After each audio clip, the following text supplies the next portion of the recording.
Metaverse.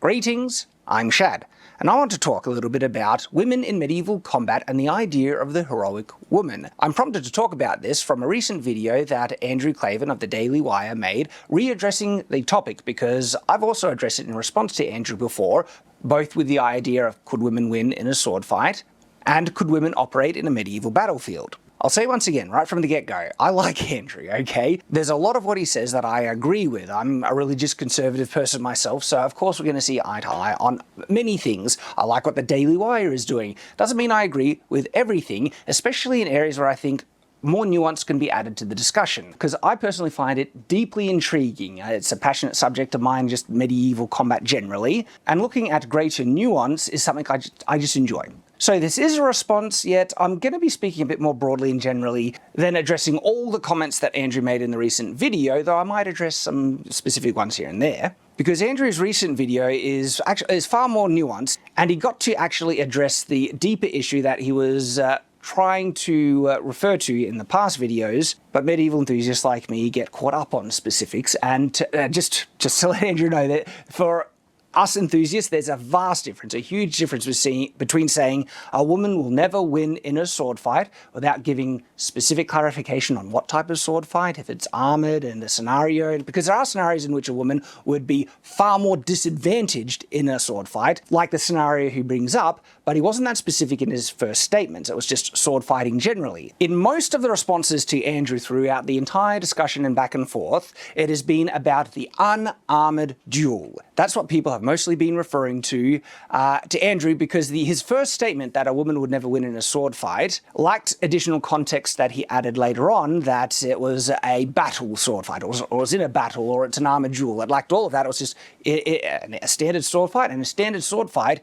is unarmored, usually a personal duel between two people, or if you're waylaid on your road and you just have a weapon on your person, you're wearing clothes, not armor, but you have the weapon. And in sword fighting generally, women, because weapons force multiplier, are far more capable of winning those fights than people might assume, but not more often than the men, usually. But we have seen women win HEMA tournaments, for instance, not as often as men win, but they are capable of winning. And so, again, it's the definitive statement thing. If you simply said women would lose more often than they would win with a sword fight, and I get annoyed that they're showing women always being able to win regardless of their training, oftentimes they're not trained, most people would just be like, yeah, we agree. So a lot of the controversy gets blown out of proportion. I can understand why though, because I also got onto that bandwagon as well, where definitive statement is like, it's not all the time. Now, in his recent video, Andrew is far more nuanced than his other takes on this area, which I really appreciate. And I understand what he's been trying to say the whole time, which is why I want to address that as well. The concept and idea of the heroic woman. I understand why Andrew is pushing the position he is as far as he is to try and acknowledge a greater truth, which I feel actually is happening in the world. And it's the nature of the female hero. And he talks about this in his video, which I appreciate because, again, he's explaining it a bit better. And I could definitely see that's what he was trying to acknowledge. But again, the statements were far too definitive. Because I want to give examples how you could portray a female action hero in perhaps a more realistic understanding, and the nuance in different situations in which they might be able to level the playing field or be properly at a disadvantage. And the more realistic female hero that's not necessarily an action hero, because that is the big difference. Guys stereotypically like the action genre more than women. And usually the heroes in those stories are men, and they are depicted in an aspirational way to try and inspire us, more often than not always of course, to try, and we think wouldn't be wonderful if we could become that heroic, that strong, that masculine and manly. This is also why I feel the male action heroes should, in a large measure, not always, but reflect noble heroism to inspire and help us become better. Part of the reality here is that there is a vein of truth, a possibility that men and boys might have the potential to become like that. So when people want to make a female hero, a character that girls and women could look up to and see something to aspire towards, depicting them in a way that might actually be possible for the average woman, the average girl to achieve, is important in certain areas. For instance, the character Elizabeth in Pride and Prejudice is an incredible and wonderful heroic character and role model for both girls and women. It is very attainable, okay? Any woman and girl could become like Elizabeth. There is great moral character, there is great strength, she defends her family, she defends her views very strongly. These are very attainable things. Now, contrast this with the male action hero. Yes, with a lot of hard work, the average man might be able to become as muscly and buff and noble and heroic as a lot of the action heroes, not going into the crazy fantasy side, but there are elements that are still realistically attainable. I think it's clear that Andrew's main issue is when you depict a female action hero, oftentimes in film, they depict their capacities vastly different to what is the reality. Most women will not be able to become that capable in combat against trained men. And there are so many action movies with female action heroes where it's clear they don't have the size, weight, the leverage strength to throw punches that cause men to, much bigger men to fall back like they were just hit by a truck. And is more trying to promote the idea of feminine heroism and how they can be heroic with the natural inclinations, traits they have, and how men can be heroic with the natural inclinations, physical traits that they have as well. Saying it's okay for women to act like women, they can still be heroic in their womanly role, and likewise goes for men. I understand that, and I think there is value in just simply celebrating traditional masculinity and traditional femininity. And there does seem to be this thing more often, in modern media specifically. We're not talking about, the 90s or even the early 2000s to an extent, but in modern media, there seems to be this kind of disdain with traditional femininity, and you can't have a heroic female character who is traditionally feminine, and they really push to try and make these female heroes act far more like men, both in their personality and the way they present themselves, but also how they deal with conflict, and then making them unreasonably competent in combat, in which what we're looking at, that just wouldn't be the case based on their size and how they can handle themselves. And I'm not talking about depictions that try to approach this realistically, like Brienne of Tarth, but look at the end of Frozen specifically, where Anna goes up to the villain and punches him across the jaw and knocks him going flying. The reality is, this is the true reality.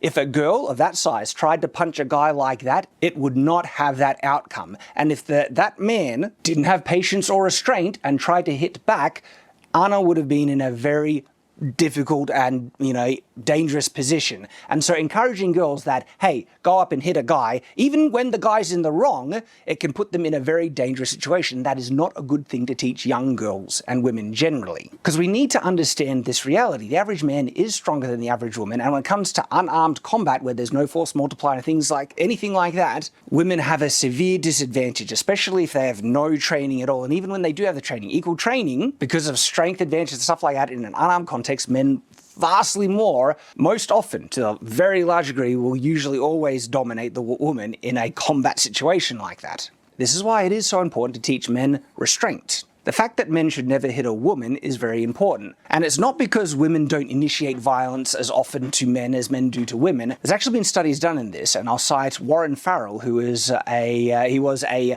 feminist spokesman, okay? And he has done a lot of study in this regard, and he has found that statistically, it's actually more likely for a woman to initiate violence with a man than it is for a man to initiate violence against a woman. But when a man is violent against a woman, injuries occur because of the vast strength difference, bone density, all the, so many reasons, okay? Just anecdotally, I found that as well. Throughout my school life, girls were far more willing to initiate violence with me for far lower offenses than guys were. I remember just teasing a girl playfully, and she full hand slapped me across the cheek, and a guy would never do that, because a guy would know if he actually initiated violence against another guy, that's the get-go that I would respond in kind. But the girl knew that there is a social edict that is actually starting to be subverted, and I think this is bad, that men should not be violent against women, for the very real truth that when they are, devastating injuries can occur. This is the traditional value of a man should never hit a woman.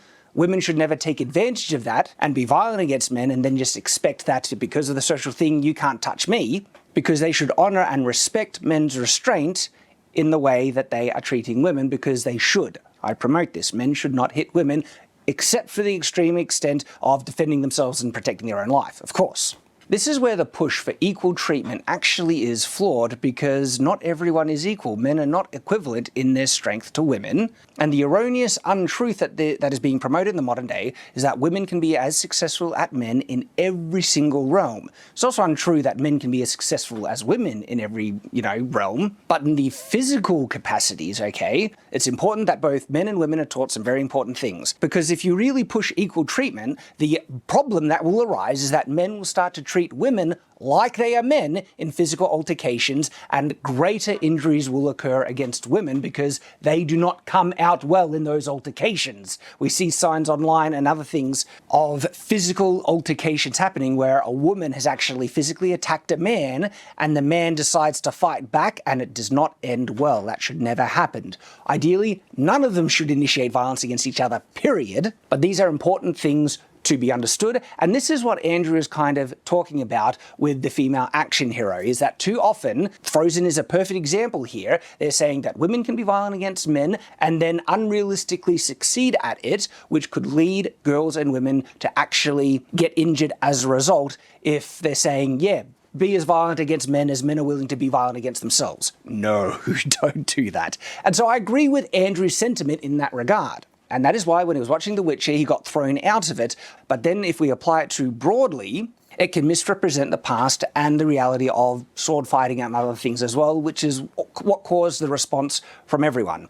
I went out of my way to try and be respectful to Andrew, and always will. Like I said, I like the guy. He did receive a lot of disingenuous hate and criticism and things. I'm just trying to promote the reality and truth. And so when depicting the female action hero, realistically, there are some important things that we should try and understand in context. And even though I'm not looking at Andrew's recent video, like word for word, a lot of this is addressing the things he says. When he says a woman fighting a guard, how trained the guard is, because he kind of just takes it for granted that he expects the guard to be as skilled as the 200th ranked warrior fighter. When you're fighting a guard, when you're fighting a soldier, you're fighting other soldiers, right? You're a knight fighting other knights.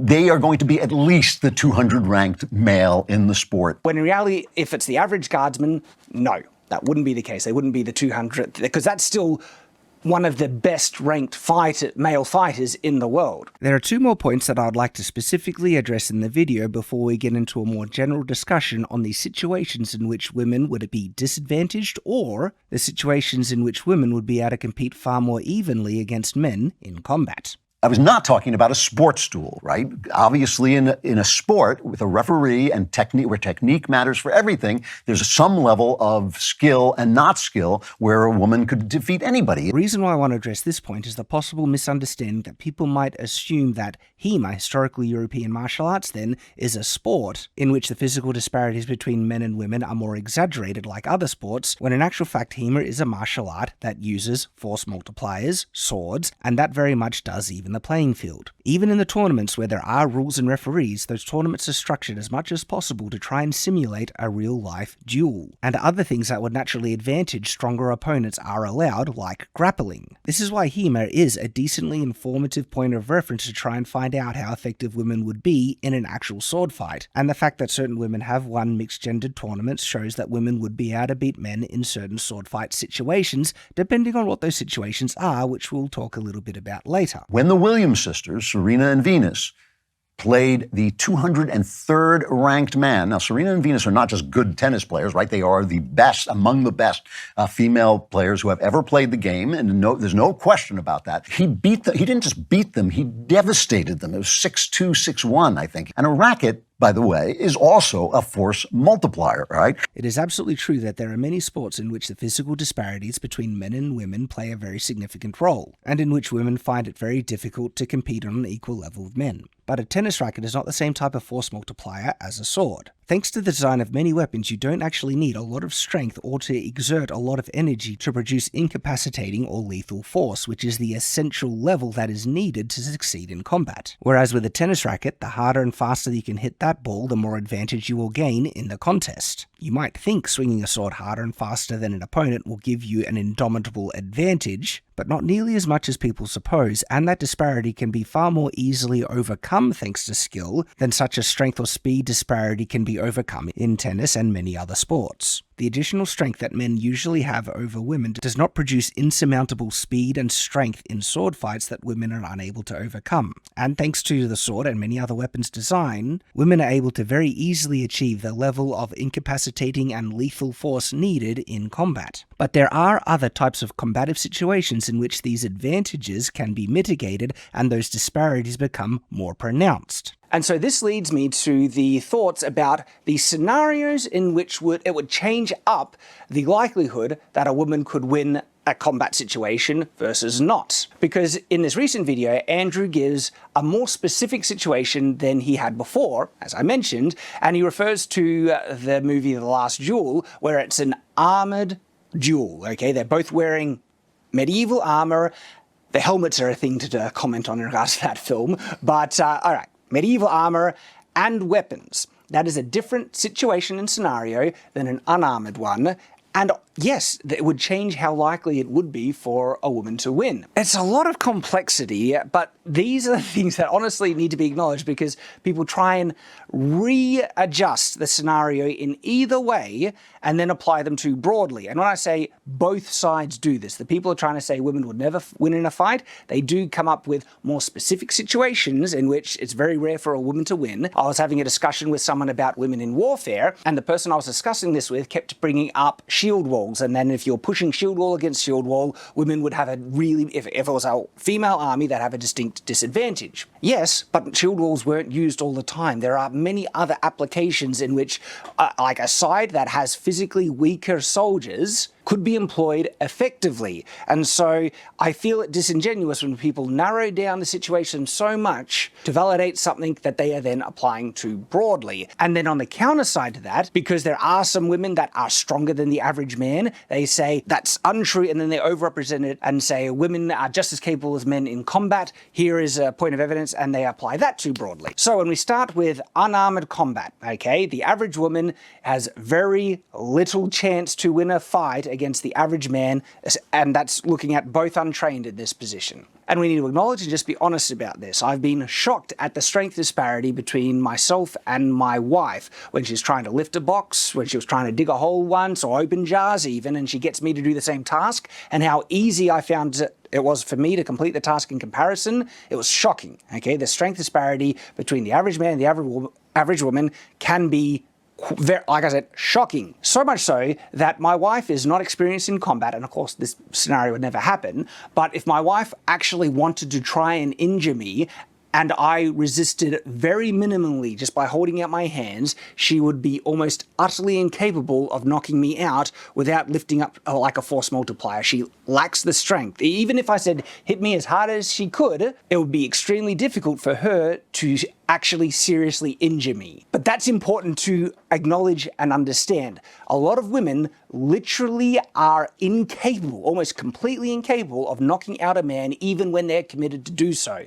But in reverse, when a guy's committed to actually knock out someone who is vastly weaker and shorter than them, their capacity and ability to do so is quite extreme. And that's how extreme the average disparity reaches. So if you're writing a story where the average untrained woman suddenly is in a situation where she has to fight off a man, or might be a bad woman, she's attacking a man, or she's a heroic woman trying to fight off bad goons or whatever, you need to add something in to justify their ability to win it. Otherwise, it's just unrealistic, okay?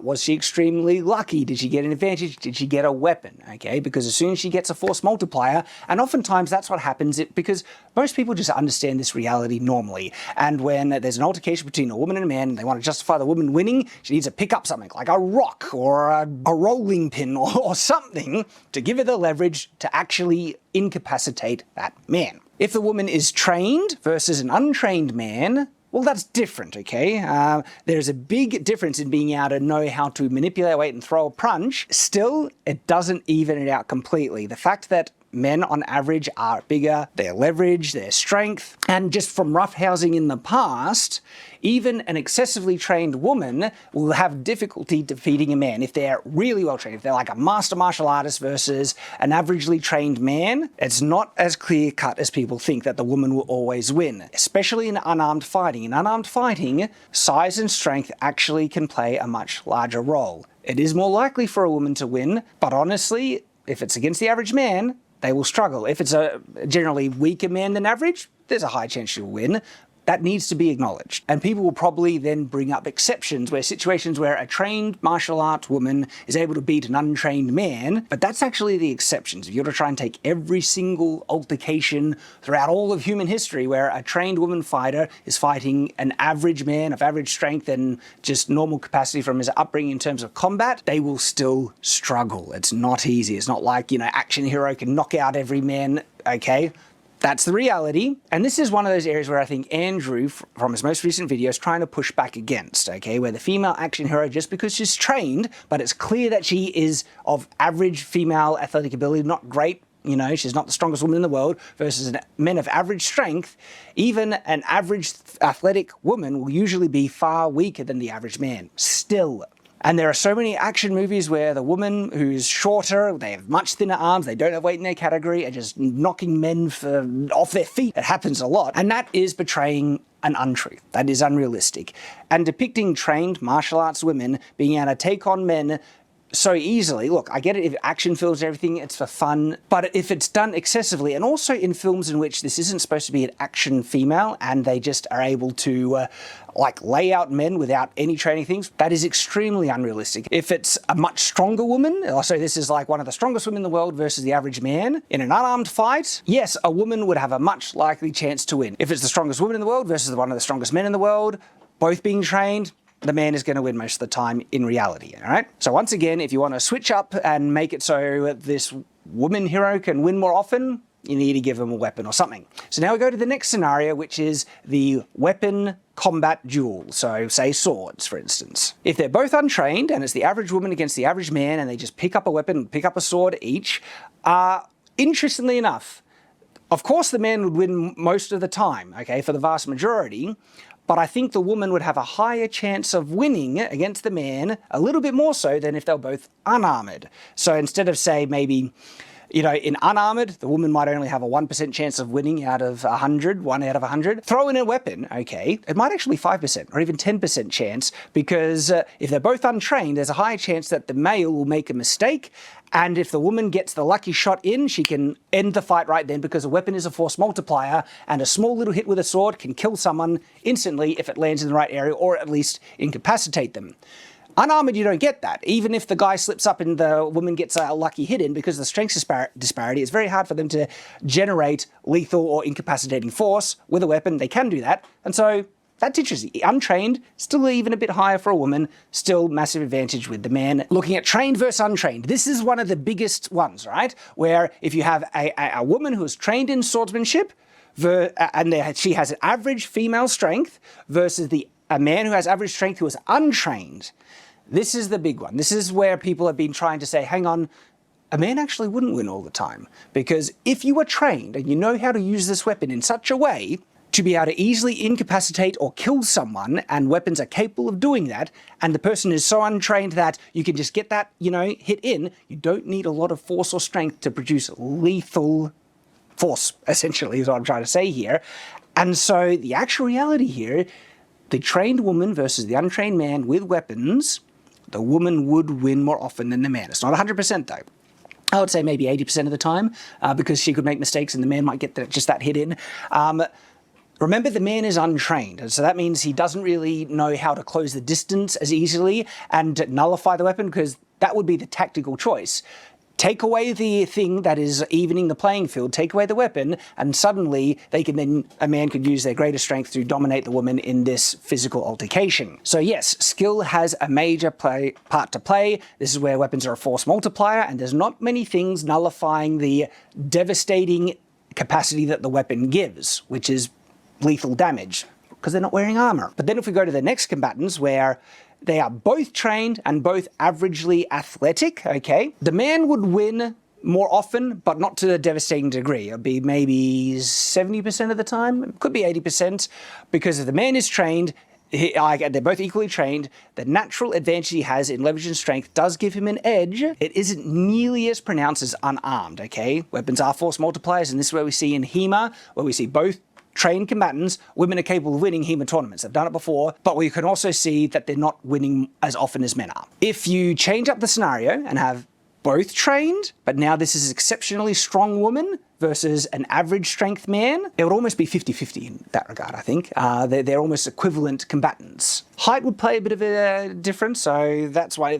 like when I say they're exceptionally stronger, I'm kind of thinking they're a bit taller than the average woman as well. Then if we take one of the strongest men in the world versus one of the strongest women in the world, both equally trained, the man would win more often than not, but not as much as you would think. It's kind of the same thing as if they were both trained but had average strength, because the disparity, the difference would be about similar. Even though this woman is much stronger for the average woman, if you compare her against like for like and one of the strongest men in the world, the disparity percentage is actually pretty equivalent. So this is an important one to consider, because this is, as I mentioned, is the scenario that most often comes up when people think sword fighting, unarmored weapons. But then if we go to the next scenario and throw armor into the mix, it changes the ballpark completely. So I'll quickly try and go through the combatant scenarios. Average woman versus average man. Of course, man is going to win most of the time if they're wearing armors. This is including weapons. Weapons and armor. Even though the armor can protect the woman a lot, there is a type of physicality needed to be able to continue fighting while wearing the armor. Conditioning, okay? This is a very, the armor can exhaust you, it restricts breathing and stuff, and the average man is going to be able to manage and handle the armor better than the average woman, okay? It's not super heavy, but it is heavy, and if you're not even used to it, the man is going to be able to support that weight easier. So, no, the armor is not going to protect the woman nearly as much. And armor nullifies the weapon, okay? They are both untrained, but it means the woman is not being able to incapacitate the man on those lucky hits nearly as much as if the armor wasn't there. If the woman is trained and the man is untrained, this also has the same effect. The armor nullifies the weapon that the woman is using a lot of the time, and that weapon is the thing that even the playing field a lot. Armor is meant to nullify weapons, and so that takes away evening playing field in a big regard. But if the woman is trained, she'll be able to get around it, and if the man is untrained, so she might be able to adapt to it, and might be closer to 50-50, but that's a big difference between the scenario in which they weren't armor, but where the woman actually has if she's trained and the guy is untrained, the woman had the high chance of winning more often. Armor, I would almost say 50-50 on my own opinion. If they're both trained, wearing armor, and this is actually the scenario that Andrew was referring to in his video about the last duel, because if they're both trained, they both know how to try and work around the armor, and this is where women would have a disadvantage because of the strength difference, because one of the ways you nullify the armor is in grappling. And that strength, leverage, size, weight has a big role to play. And so then I would agree with Andrew in this very specific situation. Yeah, it would be very hard-pressed for a woman to win. Do I think that the woman would be vaporized to the extent that he is saying? If they're both trained, no. If the woman is untrained and they're wearing armor, okay, if a man was committed, yeah, like you could almost be that hyperbolic and say the woman would be vaporized all the time of the man. I like to add the nuance that luck plays a role and they could get the lucky hit in. But yes, most of the time, the man is going to win. But this is a very specific situation. And so understanding it all in nuance. If the woman was one of the strongest women in the world versus the average strength man, but they're both trained, makes it about 50-50. If they're both strongest man in the world, strongest woman in the world, trained, wearing armor and weapons, the man would most of the time. And then we come to the battlefield, and the battlefield I have a whole video on this, and so I go into more nuance there. I'll try and quickly go through the scenarios. I need to stop there because the scenarios don't really apply. People bring up, would women be able to fight in a medieval battlefield more often? There's a lot of nuance there because inferior armies that had distinct disadvantages, they were the inferior side, whether it was from the number of people in the army versus the equipment and weapons. If they were less equipped, they just had farming stuff and everything, have still won. If you just get the right tactics, you can flank them right, you caught them on a bottleneck or any number of things. They don't have the right armor or shields to defend against arrow fire and things like that. And so even a army, like a side, that has distinct disadvantages can absolutely dominate the opposing side. just based on circumstance and tactics and other things. And so even if you had a whole army made out of women, if you get lucky with the tactics and you're just smarter, absolutely the women can win. There are other complexities that make women's role in the battlefield far less likely outside of just their physical capacity. And it's actually more involved with pregnancy, their monthly cycles, the social dynamics between men and women, like men and women associating in a high-stress situation like warfare, can be a recipe for disaster. And all those things are the more significant factors to consider, and I go into detail in the other video, but it's not clear-cut just based on physicality that women would always lose. You need to consider that there are disadvantages that do get acknowledged, but that's its own video, and I've already done it. And there we go. I tried to address as much as I could from Andrew's video, both the practical side of the combat, but also his intent behind why he says what he says. And look, medieval period, medieval combat is not his area of expertise, okay? And I'm not doing this to try and do a gotcha or anything. I'm just sharing a more nuanced kind of perspective from someone who's passionate about this thing, even though I understand where he's coming from. And I hope we all can, and that was the purpose behind this video. So thank you for watching. I do hope you have enjoyed. And of course, I hope to see you again. So until that time, farewell.